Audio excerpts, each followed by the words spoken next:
So what I would like to do today is discuss this stuff with you more, like what we do in these two situations. So firstly, we want to look at what you actually finished up finding out that you believed from your childhood in terms of... So we're not now talking about what you hope you believe from your childhood, but what actual beliefs came out of your childhood. So these are the kinds of feelings that you have now that oftentimes you don't want to own up to and you oftentimes don't want to accept. And what we want to do is find them and feel about them. So what are some of those beliefs that you found from your childhood? Carolyn, if we go there first. If I am not strong, I will not survive. Okay, so can we say that you needed strength, but what did you define strength to be? What do you mean by strong? I meant if I don't do what it takes to survive in my environment, whatever that may be. So would you view crying as strength? Yeah, no, not at all. Okay, so what does strong mean? Strong means powering through something, or so keeping up with the pack, basically. So could you say no emotion is strength? Yeah. Yeah. What else? Like, I feel like that keeping up with the pack, like if my parents were doing something and they had a certain emotion, I had to buy in and be doing that same thing, or else I'd be left behind. So agree with the pack, shall we go? With the pack, in this case, it's the family pack, isn't it? Yeah, okay. So in other words, if you don't agree with the family, you're the odd one out. Definitely. And it's never good to be the odd one out. Yes. Never a good thing, right? Yeah. What else do you define strength to be? Intellectual strength. So mind over feelings? Could that be? Yes, definitely. Good. And physical strength too. Okay, so it's almost a feeling, isn't it, that men, you've got to be like a man almost. Yeah. Because men generally have more physical strength than women. It's almost like a competitive nature. I have to win. I have to be competing against people. So could we call this compete and win? Mm-hmm. You can't compete and lose. No. That's not the goal of competition. That's not the goal of competition. You've got to compete and win. Yes. And if you didn't win, don't compete. Exactly. So if you knew you weren't going to win something, don't even bother going there. Definitely. Yeah, good. Which goes back to the if I'm not perfect, don't even start. Okay, so whose definition of perfect was it though? My parents. Okay, so if we just write that down as a major heading, perfect, but it's not sort of God's definition of perfect, it's parents' definition of perfect, or society's definition of perfect, yeah? Good. What else is involved in perfection for many of us?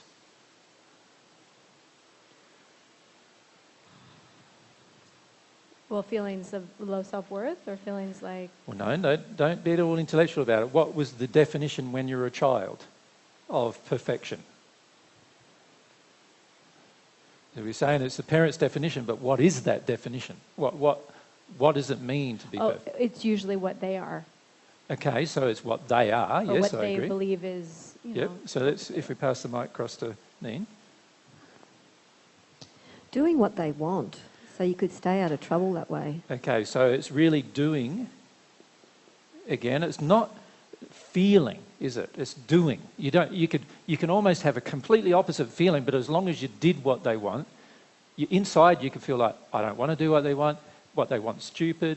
You can have all those feelings inside yourself, but you don't voice them. You just do what they want. Because if you voice them, you get punished, you get hurt, you're no longer perfect in their eyes. So a lot of the times we had actually feelings that opposed our parents' definition, but we never voiced them. We always finished up doing what they want. So it's the doing what parents want, not feeling what parents want. See, most parents are not aware that when you do what they want, most of the time you don't feel what they want.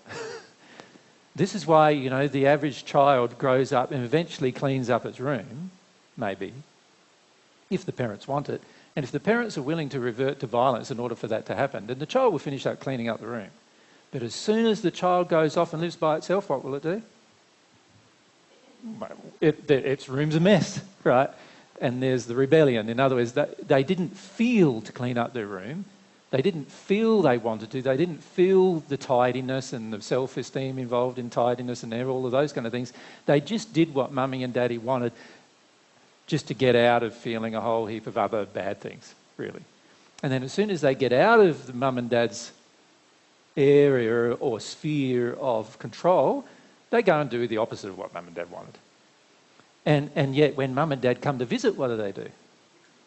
Have a big clean up, everything goes back in the right place, it's all spotless then. And then, of course, if mum and dad rock up uninvited, it's like a huge panic then, right? Because all of the things that you've been doing that you don't want them to see. Yeah.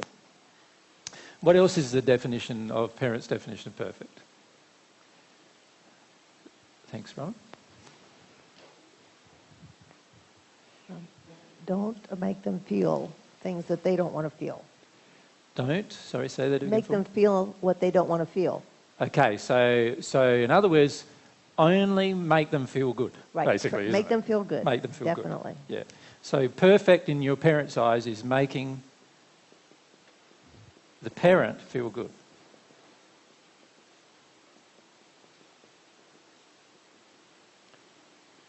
Now, can you see already, if you just look at these two things of strength and perfection, and we're going to list quite a number, of course, of childhood beliefs, but can you see how they already impact upon your thinking about God?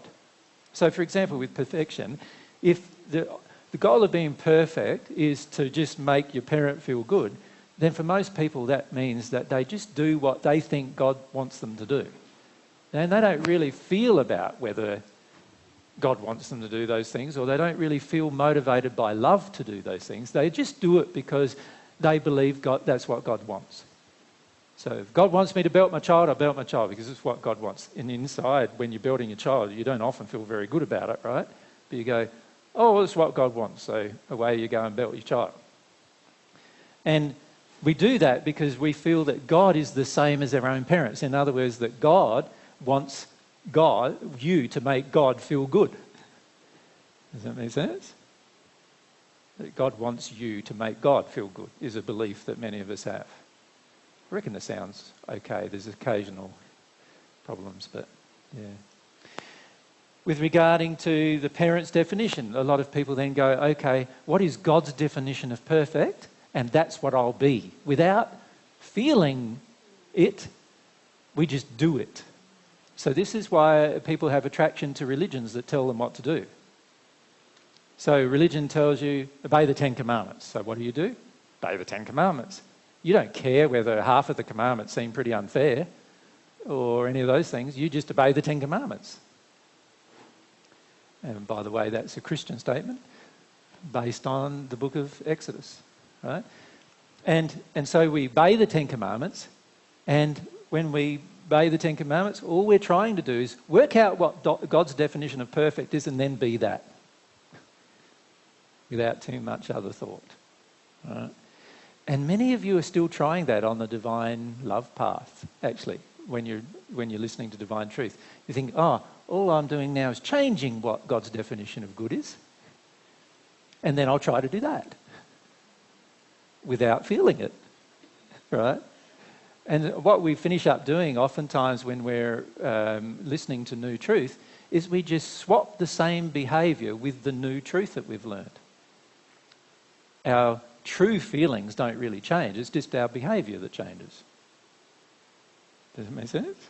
Yeah, and that's frequent. If you look at this part here too, like agree with the pack. This is very much a religious thing, isn't it? If you don't agree with the pack, with the religious definition of what should be right or wrong, what happens usually in most religions? Well, they do exactly the same as what the family would do to you, and that is boot you out of it or put a heap of pressure on you to reconform. That's what they do. They don't honour the fact that you're allowed to make a different choice or decision if you want to.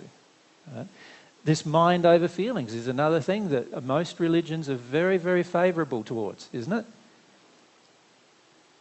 You know, they'll even try to convince you that love isn't a feeling, that love's actually a thought, in order to try to get you to believe that, you know, to love you have to have your mind dominance in place, right? And most religions are mind dominant for that reason, right?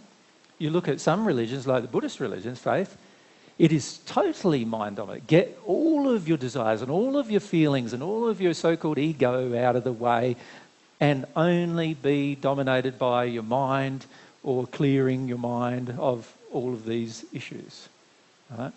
But if you look at most other religious thoughts, they're very similar to that. They just fill your mind with a whole set of beliefs rather than actually work through the emotional part of things.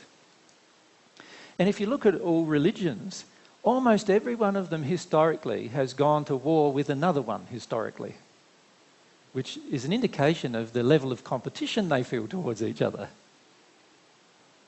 isn't it, in the end? They're all competing for converts, and then when one set of converts gets too large, the other set want to attack them in order to bring down their numbers, and in fact they'll go to whole countries and convert a whole country by force. Isn't that a show of the parents' definition of strength? Now, God's definition of strength is almost completely opposite to that. And God's definition of perfection is almost completely opposite to that too, by the way.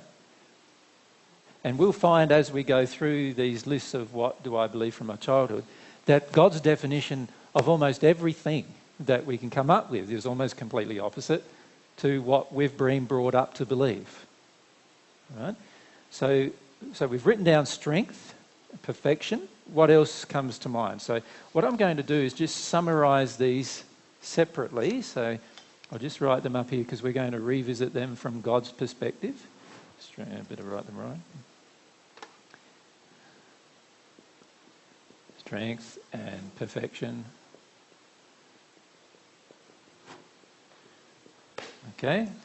What else comes to mind when it comes to God, to what you learned or believed as a child? You want to have a step? Jen? Yeah.